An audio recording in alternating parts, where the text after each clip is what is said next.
Satu, dua, tiga. Alhamdulillah. Itulah kadang-kadang korang tak nampak kan Bojan soul-soulnya tu bila kan. Soalnya soulnya banyak geng. Cuma Bojan tak ada dalam keadaan tu. Apa? Bojan selalu ikut hantar barang. Saya terkejut kenapa bawa turun. Tak, Bojan tak selalu ikut barang. Cuma kebetulan Bojan memang rasa nak pergi, ada masa sikit. Bojan dah settingkan custom Bojan. Ni musim custom nak tiba nanti pun Bojan tak sempat nak keluar. So kalau setiap setiap tempat Bojan ikut, mana hari-hari Bojan tak dekat gudang. Kau takkan jumpa Bojan dekat gudang. Kau kena hantar barang sebab lori bergerak sentiasa. Bojan je, tengoklah ada memang free time tu pergi. Pergi. Wah. 3, 2, 1 macam Bojan cakap lah ni.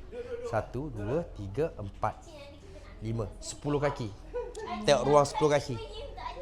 Ini untuk acik. Ya. Tengok saiz ni. 10 kaki pun luas. Muat sangat. Ni sesuai lah. Ni ruang tamu. Acik pandai pilih lah. Set yang sesuai. Kalau untuk saiz macam ni, sofa, Serbia dengan Aladdin. Lepas tu Cobra ni. Untuk saiz 10 kaki, 8 kaki. 10 lah. 10, 12. So memang sesuai. 1, 2, 3, 4, 5, 6, 7, 8. 8, 16. Kalau set Ganesha muat tak? Ganesha kena yang satu lagi Ganesha. Bukan yang royal ke apa. Ganesha biasa tu muat. Polos kan? Polos muat. Kalau polos muat. Sebab pernah ada. Sila. Acik ni